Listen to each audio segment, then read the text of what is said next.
여러분 안녕하세요. 파트 8을 시작합니다. 저번 파트 7에서 용서에 대해서 C.S. 루이스가 말하는 기독교적인 관점에 대해서 시작했습니다. 오늘도 그것을 계속하도록 하겠습니다. 여기서 우리는 기독교에서 말하는 죽이다라는 것의 두 가지 의미를 정확히 알아야 한다. 목숨을 끊게 하다와 살인을 하다이다. 성경에서 금하는 것은 후자의 경우이다.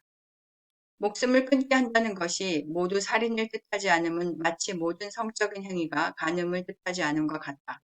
정의를 위해 싸우고 적을 죽이는 것은 기독교도 인정하는 행위다. 전쟁은 물론 끔찍한 일이지만 비겁하게 평화만을 지키려는 것은 가식이다. 실제 문제를 덮고 겉으로만 치장한 평화가 문제다. 많은 사람들은 싸워야 할 상황인데도 싸우는 것이 수치스럽고 민망한 것이라 생각한다. 그저 맹목적으로 평화스러움을 지키려고 한다. 이 관점은 많은 건강한 기독교 청년들의 자연스럽게 드러나는 용기를 빼앗는다. 다시 말해, 전쟁에서 적을 죽이는 경우는 서로 간에 미움이 없으므로 살인이 아니다. 그들이 천국에서 만났을 때 서로 어깨를 두드리며 웃을 것이기 때문이다. 이러한 관점에서 크리스천 판사는 잘못된 행동에 대해서 형벌을 주고 사형까지 명할 수 있다.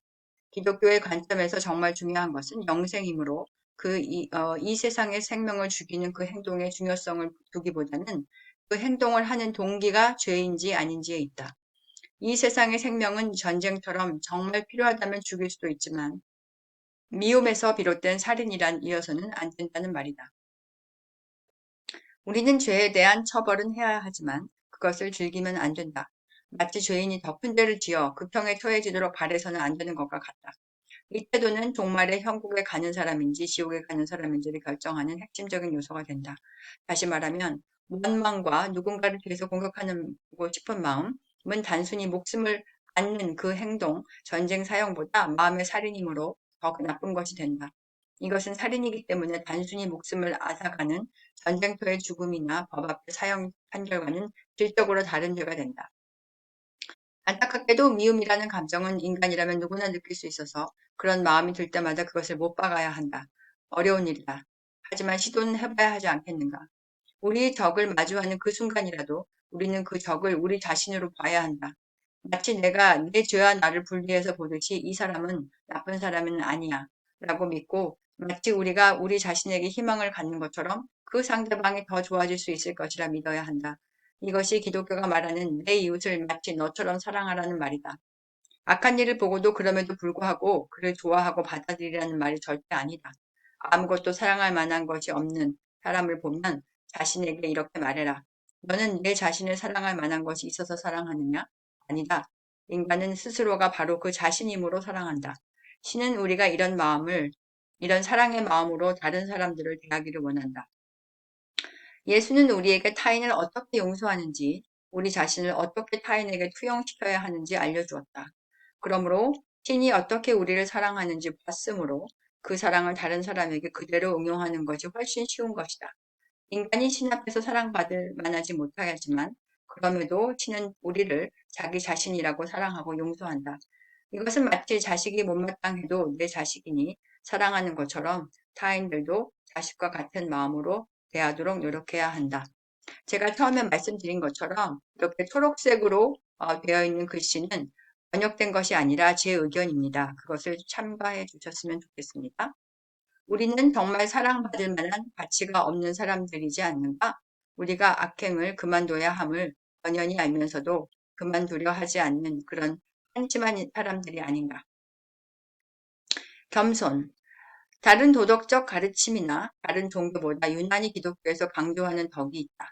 이 세상에서 어느 인격 수양된 사람도 큰 소리 칠 수 없는, 만약 다른 사람에게서 이것을 보면 그 사람이 꼴도 보기 싫어지는, 그럼에도 자기 자신이 똑같이 그런 꼴보기 싫은 짓을 하는지 의식하지 못하는 가장 원초적이고도 큰 죄, 사람들이 그들의 나쁜 성질이나 여자에 대한 탐욕이나 술을 많이 마시는 것이나 겁이 많다는 것들까지도 솔직히 시인하면서도 이것만은 인정하지 못하는 것. 어느 누가 이것을 조금이라도 가졌다면 그 어떤 결점보다도 그를 적대시하도록 만드는 것. 하지만 그 어느 누구도 얼마나 자기 자신이 이것을 심각하게 범하고 있는지 깨닫지 못하는 것. 우리의 이것이 클수록 다른 사람의 이것이 용납이 안 되는 것. 그것이 바로 자기 우월의 욕망이라는 죄, 자만이다. 그리고 그 반대편에 위치한 겸손은 기독교에서 가장 핵심적으로 두는 덕목이다. 순결은 물론 중요하지만 육체에 관련된 동물적인 범주안의 죄로서 기독교가 가장 중심에 두는 덕목은 아니다.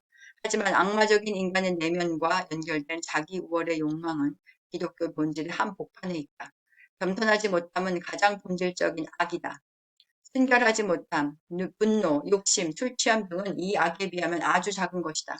자기 우월의 욕망을 통해 사탄은 사탄이 되었고 이 욕망은 모든 악을 부채질한다. 신의 반대에 떡 버티고 대적하는 것이 바로 자기 우월의 욕망이다. 이는 곧 신이 마음에 없는 상태를 말한다. 신 대신 그 자리에 내가 들어가 있는 상태이다. 내가 더 커 보이고 싶은데 다른 사람이 나보다 더 큰 사람이 되는 꼴을 보기 싫은 것이다. 자부심은 본질적으로 경쟁적이다. 왜 자만심이 다른 악과 다른가 하면 다른 사람과 연관되고 비교되지 않으면 성납되지 않기 때문이다. 다른 악은 경쟁이 주 목적이 아니라 그 악을 하는 도중에 경쟁적이 된다. 하지만 자만은 처음부터 경쟁이 없으면 성립되지 않는다. 오직 옆 사람보다 더 많아야만 자만심이 성립된다. 사람들은 부자이고 똑똑하고 잘생겨서 자랑하지 않는다. 그들이 누구보다 나아서 자랑한다. 모두가 똑같이 부자이고 똑똑하고 잘생겼다면 자만이라는 것은 존재할 수 없다. 이 비교가 자만을 만든다. 다른 누구보다 그 위에 선다는 기쁨, 그 경쟁이 사라지면 곧 자만심도 사라진다. 성적 충동은 두 사람이 한 여자를 좋아할 때만 경쟁하도록 만든다. 하지만 자만심은 그 여자를 원하지 않아도 자신이 다른 사람보다 낫다는 것을 보이기 위해 그로부터 여자를 앗아가는 것을 목표로 하는 것이다. 욕심은 부족한 경우에 더 가지려는 경쟁심을 유발한다. 하지만 자만심은 충분히 가졌으면서도 자신이 다른 사람보다 더 많이 가진 것을 보이려고 더 갖고 싶어하는 경쟁이다.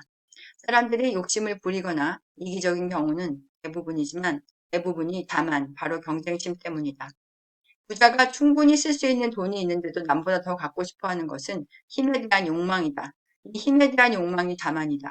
이 세상에 어느 것도 힘을 가졌다는 사실만큼 그가 가진 힘이 사람들을 움직이게 한다는 것을 아는 일만큼 사람을 붕 뜨도록 하는 일이 없다. 무엇이 예쁜 여자로 하여금 그녀를 사모하는 사람들에게 고통을 주게 하는가? 그녀의 성적 욕망이 아니다. 바로 자만심이다. 일반적으로 그런 여성들은 성에 매우 차갑다. 정치가를 무엇이 사로잡는가? 힘, 즉 사람들 앞에 뻐기는 자만심을 가지려는 것이다. 내가 자만한 사람이라면 나보다 더 나은 사람이 있을 텐데 그는 나의 적이 된다. 다만 프라이드는 태초가 시작할 때부터 모든 인간이 겪는 고통의 주 원인이다. 다른 악은 사람들을 함께 지내도록 하지만 술이나 성적인 쾌락처럼 같이 함께 지낼 수 있지만 자만심은 사람들을 서로 멀어지게 만든다. 자만은 단지 사람들뿐만이 아니라 신으로부터 적이 되게 한다. 나와 비교도 할 수 없는 존재의 적이 되는 것이다. 그런데 이 사실을 우리가 신 앞에 아무것도 아니라는 것을 깨달을 때까지 절대 알지 못한다. 인간이 자만심을 갖고 있는 한 신을 알 수 없다. 우리가 보잘것없다는 것을 알 때까지 그래서 하늘을 바라보고 항복하고 살려달라 하고 신을 찾기 전까지 신과 경쟁할 수 없다는 사실을 모른다. 자만심은 항상 아래를 보게 하고 위를 보게 하지 않는다. 밑만 내려다보면 그 아래만 알 수 있다. 그런데 자만심이 강한 사람이 신을 믿는다고 하며 매우 종교적인 것처럼 말하는 것은 도대체 어떻게 된 것인가? 그들이 상상한 신을 신봉하고 있는 것이다.